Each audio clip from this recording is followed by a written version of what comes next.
જૂનાગઢમાં પ્રોફેસરે ગુરુની ગરિમાને લજવી છે। વિદ્યાર્થીનીને નાપાસ કરવાની ધમકી આપીને પજવણી કરવામાં આવી। મોબાઈલમાં મેસેજ કરીને લખ્યા બીભત્સ શબ્દો। ભેસાણની સરકારી વિનયન કોલેજનો બનાવ સામે આવ્યો છે। સચિન પીઠડિયા નામના પ્રોફેસર સામે આરોપ। વિદ્યાર્થીનીને કરેલા મેસેજનો વિડીયો વાયરલ થઈ રહ્યો છે। બનાવ બાદ ઇન્ચાર્જ પ્રિન્સિપાલે તપાસના આદેશ કર્યા તો શિક્ષણ વિભાગને રિપોર્ટ કરાયો હોવાની માહિતી। આ બનાવમાં હજુ સુધી પોલીસ ફરિયાદ નથી થઈ। તો ભેસાણની સરકારી વિનયન કોલેજનો સમગ્ર બનાવ મોબાઈલમાં મેસેજ કરીને બીભત્સ શબ્દોનો ઉપયોગ કરવામાં આવ્યો।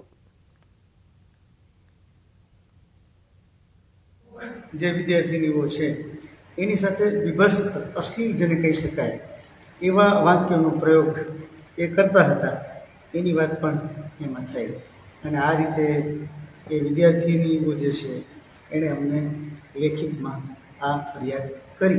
જે ફરિયાદના આધારે એક અહેવાલ તૈયાર કરીને અમે કમિશનરને મોકલી આપ્યો છે। પંજાબના મોગા શહેરમાં હેરાન કરી દેતો અકસ્માતનો વિડીયો સામે આવ્યો છે। મોગાના શેખવાલા ચોક પાસે માર્કેટની વચ્ચોવચ્ચ 6 ફૂટ ઊંડો ભૂવો પડ્યો। મોટાભાગના લોકો તેનાથી બચીને નીકળી ગયા। એક કાર ખાડા પરથી પસાર થઈ ગઈ, પરંતુ કાર પાછળ રહેલ એક મોટરસાયકલ સવારને ખાડો ન દેખાતા મોટરસાયકલ સહિત સવાર ખાડામાં ગરકાવ થઈ ગયો, જેનો વિડીયો વાયરલ થતા નગરપાલિકા હરકતમાં આવી। મેયર સહિત અધિકારીઓ પણ ઘટના સ્થળે પહોંચ્યા અને ખાડો પૂરવામાં આવ્યો। તો કેટલો મોટો ખાડો છે આપ જોઈ શકો છો દ્રશ્યોમાં કઈ રીતે અકસ્માતની આ સમગ્ર ઘટના સામે આવી।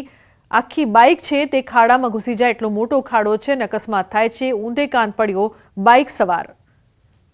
તો બાઇક પણ ખાડામાં અંદર ઘૂસી ગઈ હતી, જે બાદ તંત્ર છે તે હરકતમાં આવ્યું, પરંતુ તે પહેલા કેમ ન આવ્યું તે મોટો સવાલ। જો કોઈ જાનહાનિ થાય તો જવાબદાર કોણ તે પણ સવાલ અહીં ઉપસ્થિત થઈ રહ્યો છે। પંજાબના દ્રશ્યો જેમાં એક મોટરસાયકલ છે બાઇકની સાથે ખાડાની અંદર પડી જાય છે।